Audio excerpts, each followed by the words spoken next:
Hey folks, welcome back. I have your latest home prices and insights for Peel and Durham region for week ending September 14th, 2022. We recently helped our clients buy a house.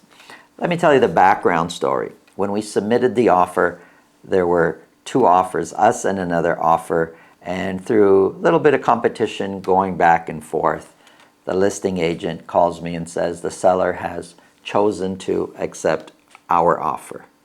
It's great news. My clients were excited. We prepared the deposit the next day, submitted to the listing brokerage. Now, full disclosure, I happen to have a relationship with the listing agent. We did our first transaction maybe about 9 years ago, and in the real estate world, our paths have crossed a few times along the way. So after I submitted the deposit at the listing brokerage, I'm speaking with her, and she says, you know, Santo, your offer was actually a little bit lower than the other offer. It wasn't by much, you were close, but the seller picked your offer over the other one. I said, well, you know, fantastic. My clients are happy, but why? Why would the seller do that? She goes, well, two reasons. One is I told the seller about my dealings with you, how things in the past have always been smooth, and that I trusted you.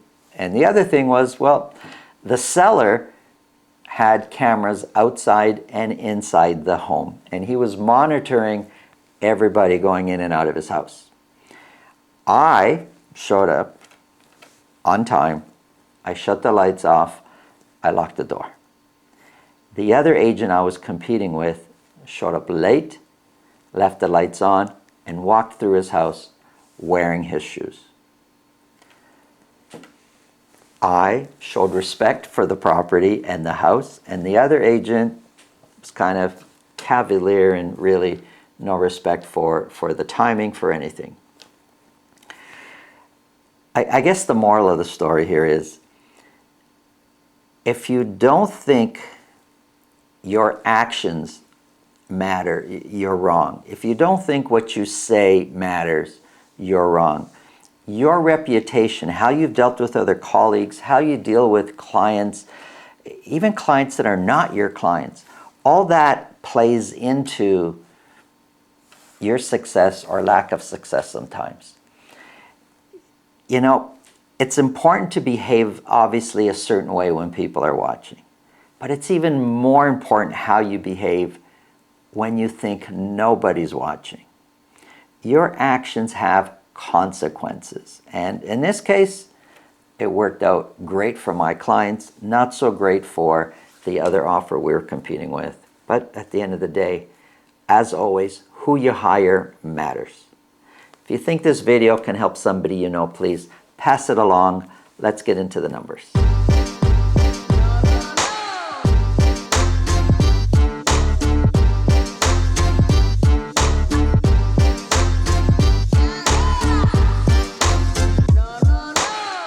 If you want to speak with me about your real estate situation, selling, buying, it's really simple. Below this video in the description, there's a link to my calendar. Click on that, book a time that's convenient for you. This way, I'll know ahead of time. I'll make sure my schedule's organized so we can talk about whatever's on your mind. Are there big problems ahead for Brampton, Mississauga, and Durham home prices? Well, we've heard lots of people have overextended themselves. We know interest rates are higher. We know affordability is tougher. We know prices are going up everywhere. Living is a lot more financially stressful these days. What's happening to Brampton, Mississauga, and Durham home prices? Let me know what you think in the comments below. I'm going to show you exactly what's happening as of right now. So I have here a quick summary going from week ending September 7th to September 14th. Average sold prices went up across these areas. Zooming in on Mississauga. Now this is just for detached properties and just for the city of Mississauga. 36 detached properties were sold. 2 of those were at $2 million or more. Now I will say it's a big jump from what we did the previous week. However, the previous week did have Labor Day weekend in there, and on a long weekend, we normally see a drop in activity. So 22 were sold, which is way lower than what we've been doing before, and 36 kind of brings us back in line to what we were doing before Labor Day. So 36 were sold. Average sold price did jump up. It's now sitting at $1,399,000. $1,399,000 is 10% lower than last year's average sold price. The median price of $1,313,000 is 7% lower than last year's median price. And the dotted line, that's the 4-week moving average. And if we go back 4 to 6 weeks and we look at the 4-week moving average, well, for average sold price, it's been sloping down.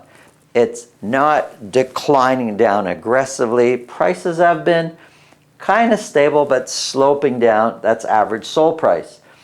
You don't believe in average sold price and median price is your cup of tea? Well, I've got that here also. Median price, the 4-week moving average, has been sloping down also. It's a slight decline in average sold price over the last 4 to 6 weeks.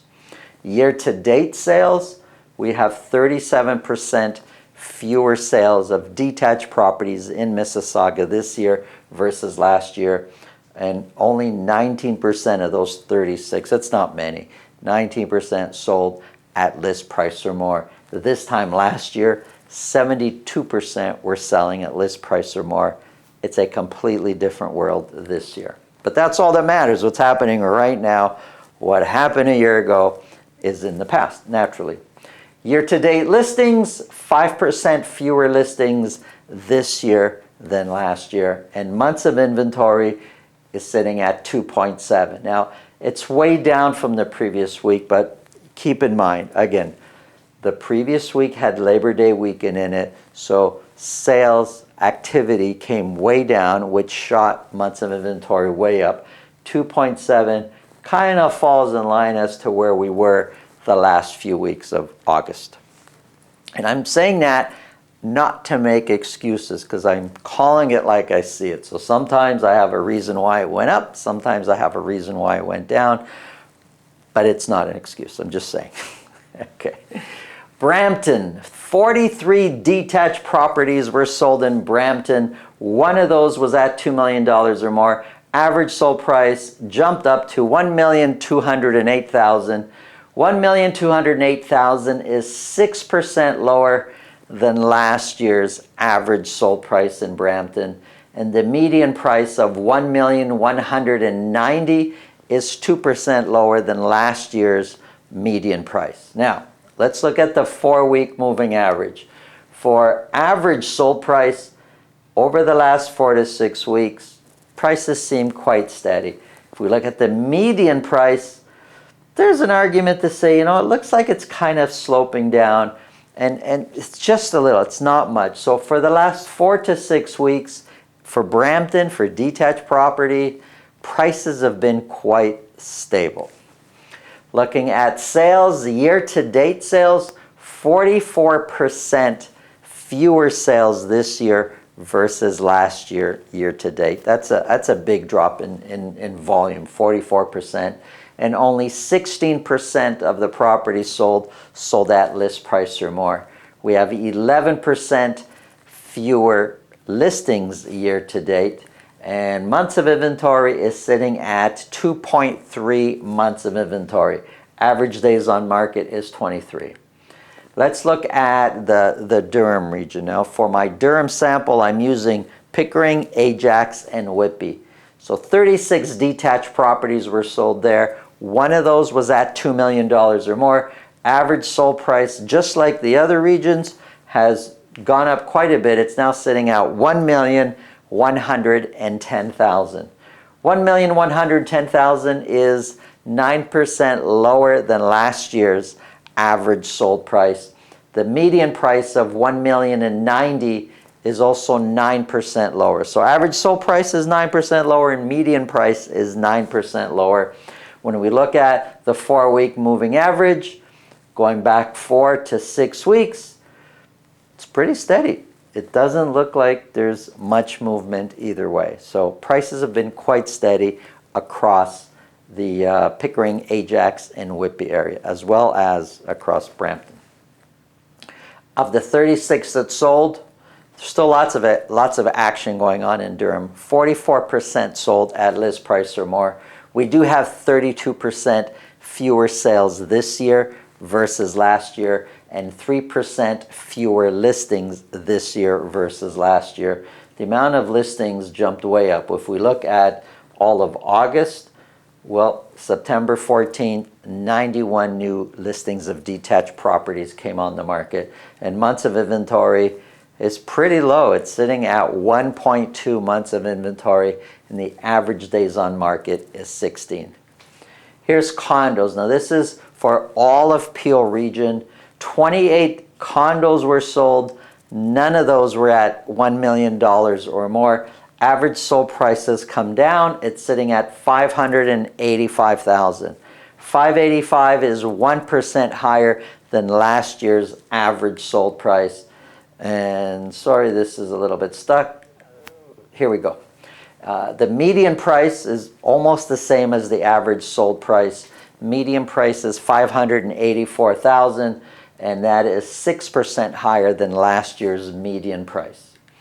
Looking at sales year to date, 32% fewer sales of condos across Peel region, and listings, 1% more listings for condos across Peel region. And we could see the listings came up quite a bit, 101 new condo listings across Peel region.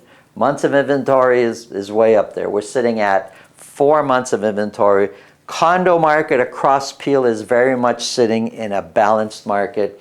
Here's a summary of the other areas. Now, I get that months of inventory here is quite low, especially in Ajax and Pickering area here in Whitby.